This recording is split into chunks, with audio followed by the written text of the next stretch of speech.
जिंदगी और pro wrestling दोनों एक समान है। जीत उसी की होती है जो हार मानने से इनकार करता है, जो गिरने से डरता नहीं, जो दुख सहकर भी लड़ता रहता है, क्योंकि असली ताकत शरीर की नहीं जिगरे की होती है।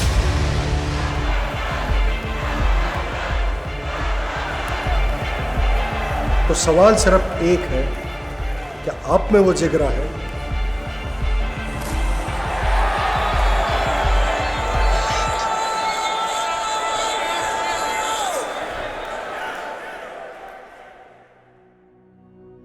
मेरे दादाजी अपने हरियाणा के अच्छे पहलवान थे।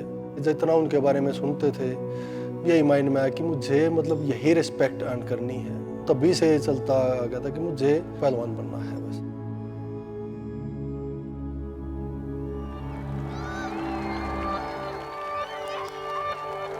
दंगल होते जो उसमें मैं गया था पहली बार। कुश्ती बहुत अच्छी हुई, मैं मेरे ख्याल 2-3 मिनट में कुश्ती जीत भी गया।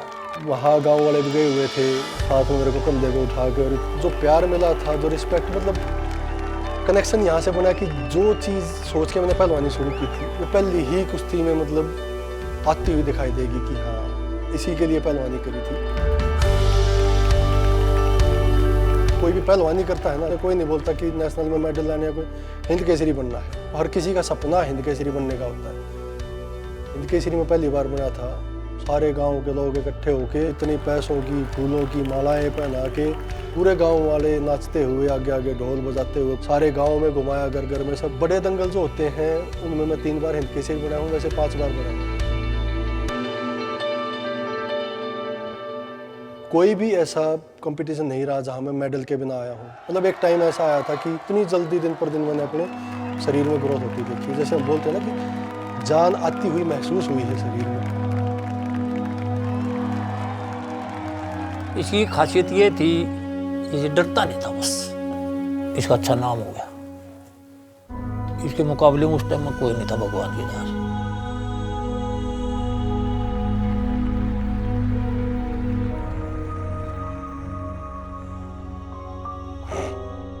डॉक्टर ने बताया कि अस्थमा हो गया।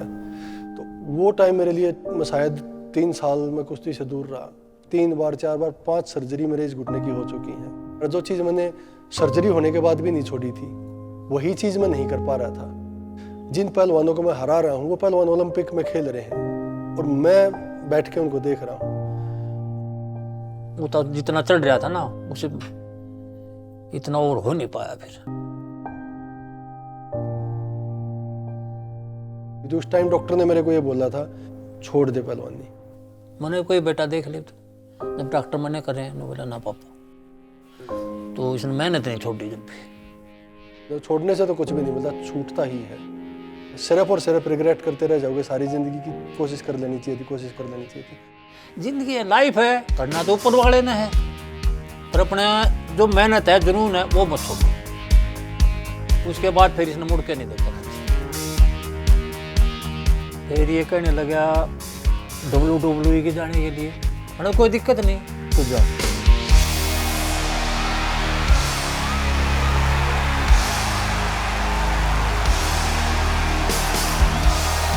Meet Satendra Dragar, a 6 feet 4 inches tall wrestler from India's very own Mecca of wrestling, Haryana's Sonepal.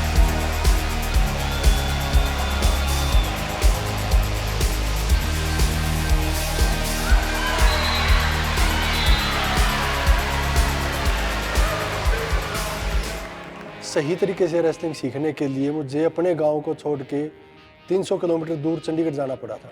तब मुझे ये चीज़ माइंड में आई कि भाई हर कोई वहाँ नहीं जा सकता है। मैं सक्षम था, घर वालों ने मेरे को भेज दिया वहाँ पे। मुझे ये फील हुआ कि और मेरे को इतना दिया है इस चीज़ में, मैं क्या दे सकता हूँ, अपने देश को मैं क्या दे सकता हूँ। वो माइंड सेट के साथ वहाँ से आ गया मैं, करना है अपने इंडिया में जाके एक प्लेटफॉर्म तैयार करना है। ये चीज़ ऐसा नहीं कि कोई भी अकेला कुछ भी कर सकता है। मोस्टली जो बहुत सारे लोग मिले वो सिर्फ एक बिजनेस माइंड वाले मिले। मुझे कोई ऐसा बंदा चाहिए जिसका मेरी तरह ड्रीम हो, जिसके माइंड में प्रोफेशनल रेसलिंग हो, जिसका सपना हो। stonecold_health316 @hotmail.com. So I started off probably when I was 4 or 5. I remember the first moment where a particular character walked into the ramp. He was wearing a very cool leather jacket with a big shiny sunglasses. But style से with his wet hair he came in, went around the fan base, and एक छोटे से बच्चे को उसने अपना sunglasses निकाल के पहनाया. And I don't know, that moment really connected with me and resonated with me. I love that moment. So उस point onward से मेरा curiosity बहुत जाग गया था and I really got into pro wrestling.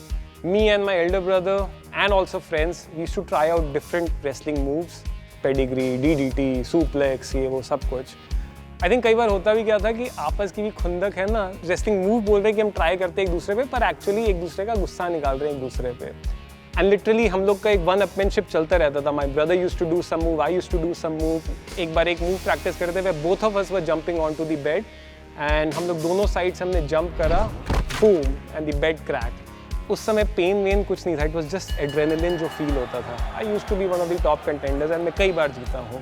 Not boasting about it. I remember हम लोग घंटों बैठे रहते थे, trump cards खेलते रहते थे. Literally biceps 22 clash, chest 40 clash. मतलब उस पर लिटरली फाइट चल रही है, एक ट्रम्प कार्ड आपका चैंपियन बन रहा है. कुछ कार्ड्स पे भी are showboating in the sense you know rank किसी का 1 है तो हम लोग बस दिखा के कह रहे हैं कि डूड बस हार मान ले इसमें. हम लोग अपने ही कॉम्प्लेक्स के गार्डन में अपने शूज़ खोल के we used to create a border. तो हम लोग लॉटरी से करके हम लोग डिसाइड करते थे कि कौन किस नंबर पे एंट्री लेगा. बंदा अपना ही कुछ गाना गाते हुए एंटर कर रहा है and then अंदर फाइट चल रही है and we used to start pushing out people one by one and the final one who's left he used to be the winner. कई बार एक stray dog आ जाता था हमारे मैच के बीच में and he used to sort of start jumping around different people. And I think that was the only moment where you know all these friends who are in the character and sort of fighting against each other, हम लोग अब unite करके उस पहले तो dog को निकाल रहे हैं and then एक दूसरे को निकालते हैं. So there used to be these live events which used to telecast at 2 AM in the night or 3 AM in the night. And I remember उस समय फ़ोन वोन कुछ है नहीं, alarm clock भी we used to hardly use. But I don't know, the excitement just kept us awake that night. And हम लोग एक घर चुनते थे किसी एक friend का who had access to TV without their parents. We all used to sort of gather at 2 AM or 3 AM, sit down, watch the matches, do a commentary, sort of enjoy with the heroes of those characters. वो एक emotional हमारा connect रहता था उस moment पे and we used to just enjoy that moment. I think by the time I came in 12th, my parents pushing me to just switch off the TV and focus on studies. So it was all about education and then it sort of just spirals down. Passion has a way of sort of slipping away as you move forward in life.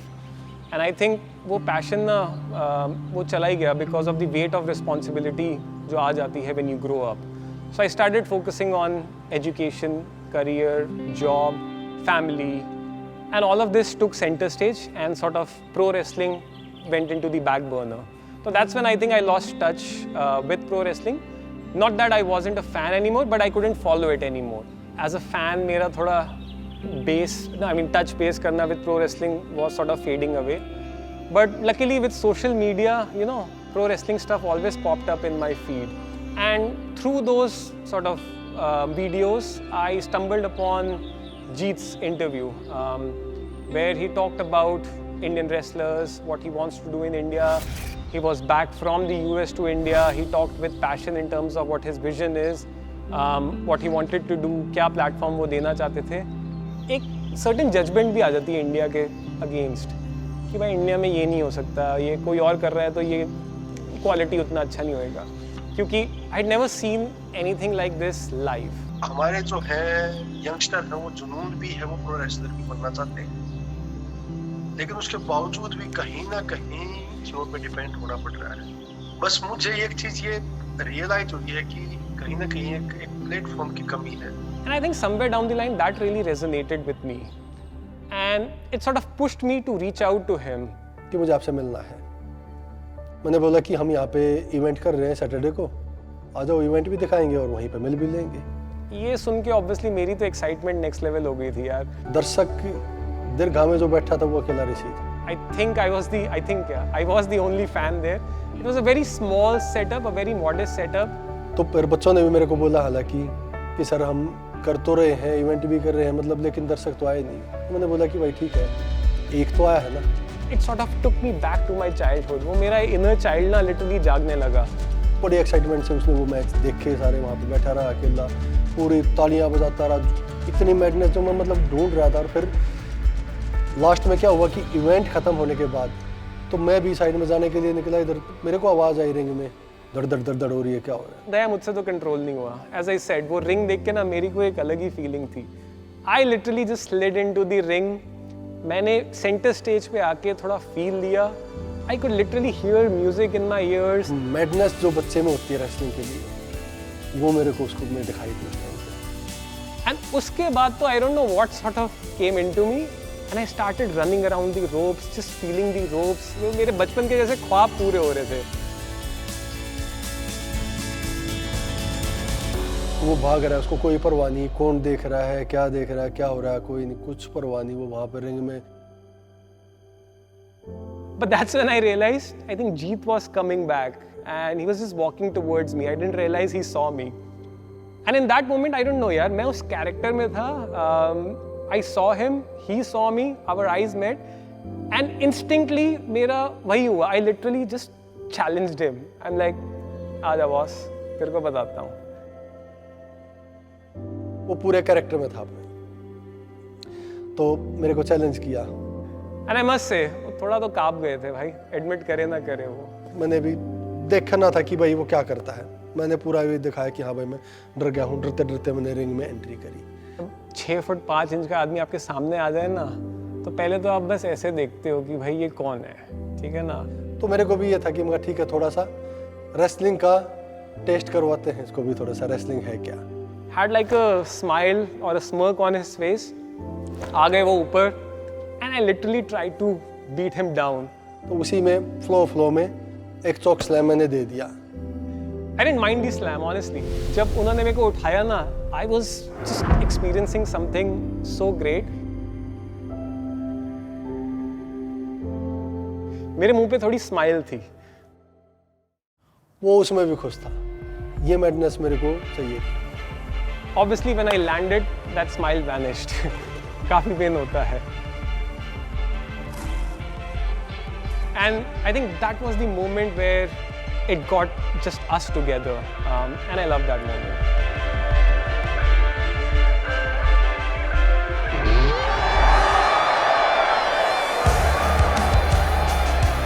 तो हमने WXM का platform तैयार कर लिया है और अब हम रिंग में भी जाएंगे, लेकिन हमारे साथ साथ पूरे हिंदुस्तान की होप को लेकर रिंग में चलेंगे। We are up against the best, but we are up for the challenge. हमारे पास उनकी तैयारी के लिए टॉप क्लास जिम है, फिजियोथेरेपी रूम है, रिंग है, टॉप क्लास एरिना है। इंडिया के टॉप के रेसलर्स compete करने वाले हैं दुनिया के टॉप के रेसलर्स के साथ। हमारे पास ग्रैंड एंट्रेंस है, ग्रैंड म्यूजिक है, हमारे पास इस दुनिया की सबसे बड़ी और सबसे लॉयल ऑडियंस है। मोस्ट इम्पॉर्टेंटली हमारे पास एड्रेनलिन पंपिंग एक्शन है जिसको देख के आप दंग रह जाएंगे, और हमारे पास यूनिक कैरेक्टर्स हैं और उनकी रोमांचक कहानियाँ हैं।